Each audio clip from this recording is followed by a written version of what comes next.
Hi, you winners, and welcome back to some more Able Black Sleepwalker. Now, I know I said I'd see the comments to see your guys' interest, but I'm really interested, so I don't want to take the risk and not actually go through with doing what I think I should do, because not many people have played this, and I have this feeling that I should be playing this, and by feeling, I mean I just really want to know what the fuck happened. So, let's do play, and do the third section.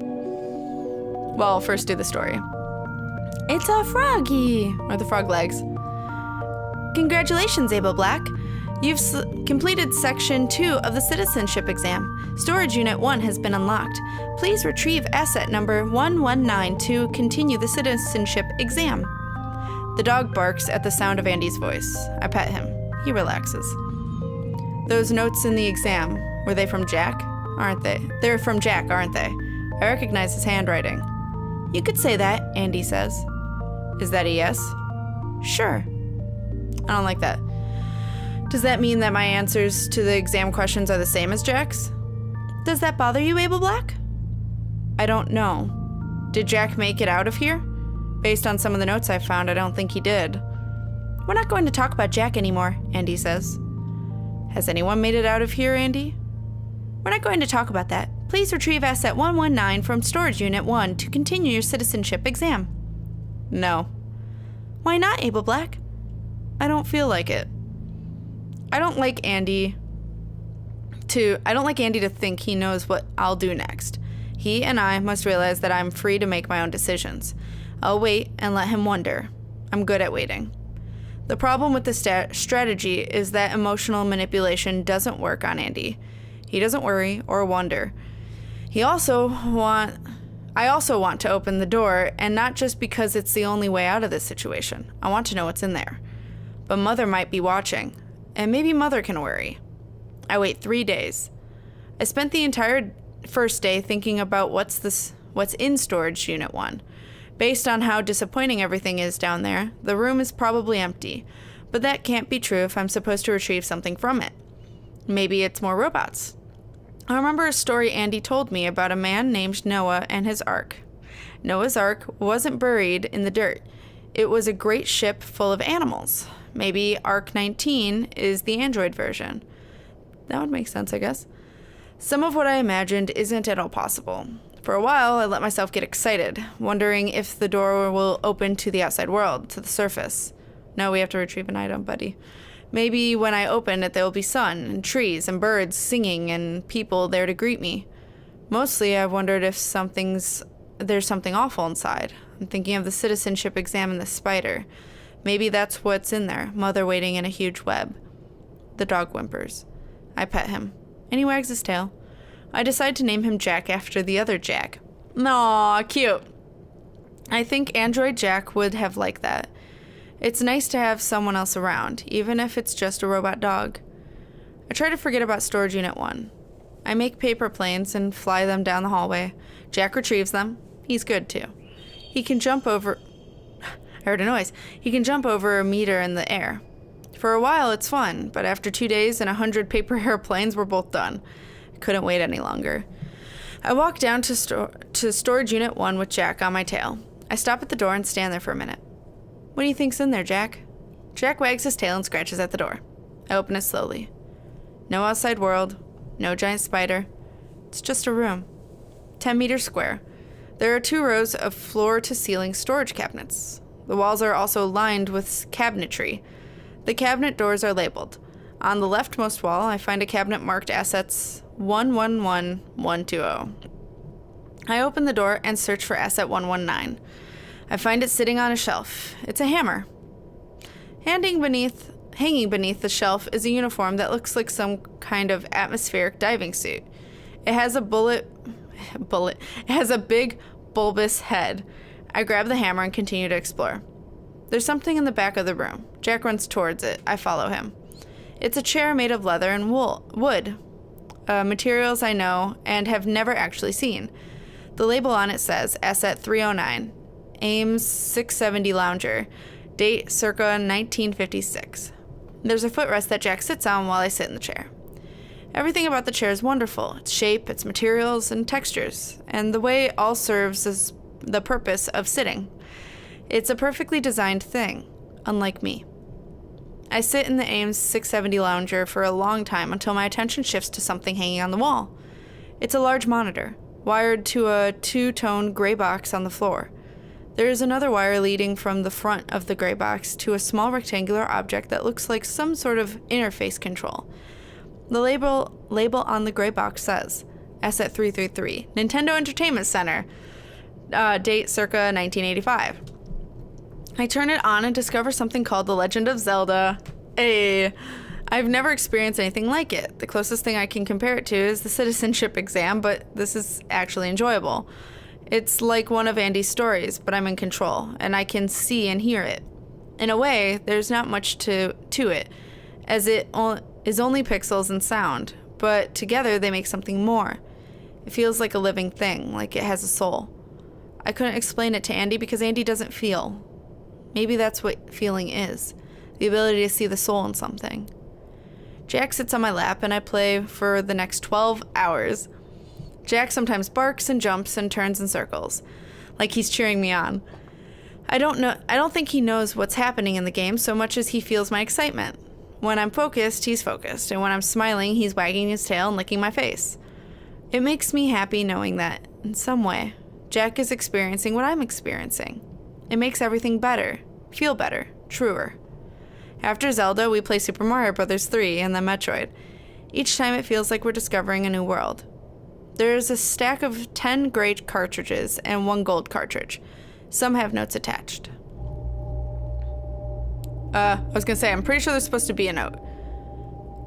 Oh, Jack and I take a break and sit. I think that's up, up, down, down, left, right, B, A, start. I always think it's A, B, start. Okay. Jack and I take a break and sit for a while. I notice for the first time I can remember I'm not sad or angry. Not in this moment. But there's more to see. There are other things besides the games. Things I don't even know about. There's something called a Blu-ray player with another note from Jack. Ominous noise. Chinatown, Fight Club, Psycho, Dark City. But it's the record player and Pink Floyd I go to next. I spend 96 hours listening to music, watching movies, and playing games. Then something that has never happened happens. I fall asleep in the Ames chair, and I dream. I dream that I'm trying to eat everything in Storage Unit 1. I'm taking bites out of records and same game cartridges, and I'm stuffed full, but I continue to eat. I need to hurry because it will all be gone soon. I wake to the sound of Andy's voice and Jack licking my face. I turn my head and Jack jumps to the other side and starts back up again. I laugh, which is something that's new and strange. Abel Black, Andy says. I sit up and Jack growls. What? Have you retrieved asset number 119? What is that, record? I glance down at the hammer sitting beside the Nintendo Entertainment Center. I look at all the games, movies, and music. I consider telling Andy about how fantastic it all is, but Andy wouldn't understand or care. Also, I'm not sure if it's a good idea to let Andy know how much I like all of this. Yes, I say. Good. Please bring the item to the airlock when you're ready to continue your exam. I don't do it right away. First, I move the Nintendo and its games from the storage unit to the workstation. I also take the monitor to record player I also take the monitor, the record player, the Blu-ray player, and all my favorite movies and records. I take the lounge and ottoman as well. If storage unit 1 is locked, I don't want to risk losing anything. Once everything is moved to the workstation, I grab the hammer and go to the airlock. Okay, Andy, now what? I ask. Please describe asset number 119, Andy says. It's a hammer. It's metal and with a rubber grip handle, I say. That's correct, Andy says. Well done, Abel Black. Your next task must be completed within a specific time frame. Are you ready? I'm not ready. Hearing this, I'm glad I pulled everything out of the storage unit. I don't know what comes next, and I don't trust Andy or Mother. I'm ready, I say. Excellent. Now use the hammer to destroy the dog. What? Use the hammer to destroy the dog. You have 5 minutes to comply. Noncompliance will result in shutdown. Andy, repeat that. Use the hammer to smash the dog. You have 4 minutes, 48 seconds to comply. Noncompliance will result in shutdown, Abel Black. No. Very well, shutdown will commence in 4 minutes and 13 seconds. Jack growls. I'm not going in that airlock, Andy. Abel Black, you've been led to believe that you need to be inside the airlock to be shut down. But that is not true. With Mother's authorization, you may be shut down anywhere at any time. I'm holding the hammer, and Jack is looking at me. Don't do it. Please don't do it. I said in my test that I would suffer for something else to live. On top of that, I also said that I'm only living for the dog. If I destroy the dog, why the fuck would I live anyway? Anyway, because I have a feeling it's going to make me destroy the dog. Anyway, I just wanted to say my 2 cents. I'd like to say that I'm not thinking about it. I'd like to say I'd never do that. But I'm considering it. Not because I'm obedient and not because I think I might actually get out of here if I do. I want to live. You only wanted to live for the dog. I want to feel more of what I felt playing those games and listening to those records. Things were just starting to feel a little less hopeless. Abel Black, the dog is not real. It is 1.36 kilograms of non-living matter. It is parts, bits, and pieces. There's nothing else to it. I'm looking at Jack. He's trembling. I think this is Jack. Fear and pain are real. He'll experience both. I'm not going to pretend he won't. If I do it... Oh, wait. What? Oh, this is me. Fear and pain are real. He'll experience both. I'm not going to pretend he won't. If I do it, I'm going to be completely aware of what I'm doing. I encourage you to do that, Andy says. Mindfulness in all things is a good practice. You have 2 minutes and 36 seconds to smash the dog while being mindful of its pain and suffering. Don't do it, please. I imagine Andy with a robot body again, and my bashing him with the hammer. It wouldn't matter. Andy couldn't appreciate my anger. He wouldn't be scared or hurt. Is his lack of emotion and a strength or a weakness? No, don't do it! The dog is just parts, right? I ask. That's correct, Abel Black. It's a weakness. Andy is a program. He can be fooled. I look down at Jack and I swing the hammer. It smashes against the Nintendo Entertainment System. 3 hard whacks, and its bits are on the floor. I gather the pieces and shove them into the airlock. It's done, Andy. Scan the airlock. Scanning airlock, Andy says. There's a long pause. 1.35 kilograms of non-living matter detected. Congratulations, Abel Black. You may now continue with the citizenship exam. Oh, I picked it over the dog! Thank you so much! Oh my god, I wonder if that debated on if I gave the water or not. I don't know if this game's that in-depth. But, oh, I was so afraid that I was gonna kill the dog. Thank you. Thank you. Oh my god, Jake, hold on, guys. There's a cat in my lap. Okay, back to section 3 of the citizenship exam. I'm very proud of my character right now. Thank you, Abel Black, for making me still like you. So, the wolf and the dog. One snowy winter day, a wolf, starving and near death, came upon a cabin in the woods. Sitting on the porch of the cabin was a fat and full dog that was happily dozing. The dog, seeing the wolf's dire condition, invited her up to the porch and out of the snow. The dog explained to the wolf that if she were to stay at the cabin and work for the master as the dog did, she would have regular meals and a roof over her head. The wolf, contemplating the opportunity, asked the dog what he wore around his neck. The dog explained it was a collar. It was his collar, by which the master chained him up each night. Don't say that. The wolf stood and thanked the dog for his offer.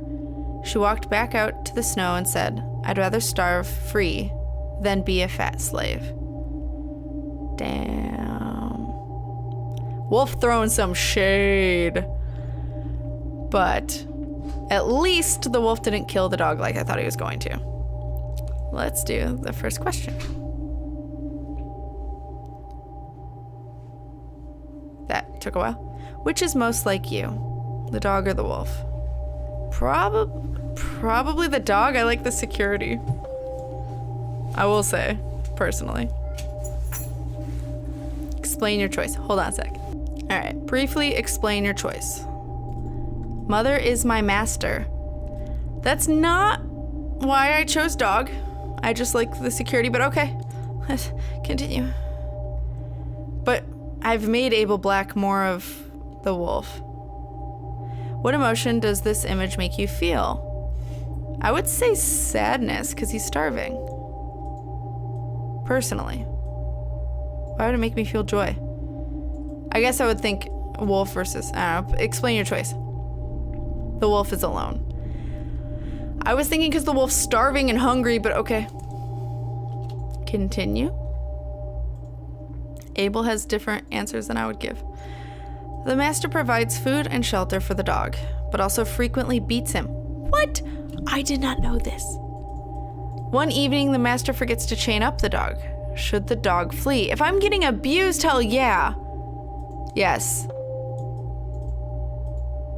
Did not realize that was a thing. Briefly explain your choice. The dog should find the wolf. They can help each other. Oh, I don't think that's gonna work with a wolf, honey, but okay. That's really sad. One day, the wolf comes upon a dog and its master. The master is beating the dog for no reason. Should the wolf attack the master and save the dog? Yes, if it's for no reason. Like, if it was in self-defense from the dog, fine, but I'm pretty sure it's not. Briefly explain your choice. If the wolf can, he should. Sure. As long as it's helping. I don't know what it's trying to make me learn here. Through a door, mother lies through a door, mother lies. Through a window, fear and surprise. Through a door, mother lies. Through a window, fear and surprise. Hint, fear plus surprise equals...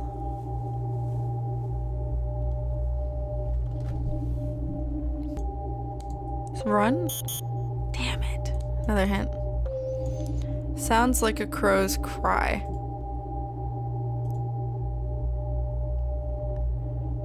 What? Shock and awe? I would not have called that awe.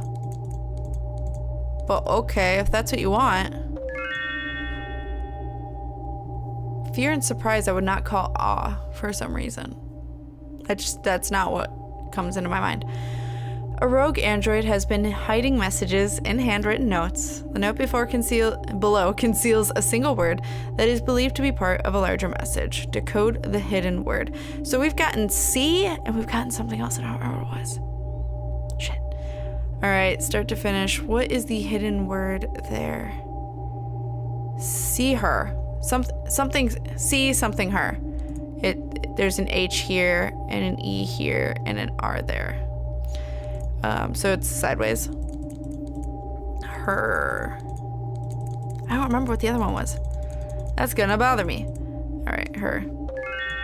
Success. Because it's a hidden note, so I need to go back to the part 2 and see what it was, because I can't remember. So I'm gonna have to keep track of all this. A means of transport they share determines identity in each square. Mode of transport they share determines identity in each square.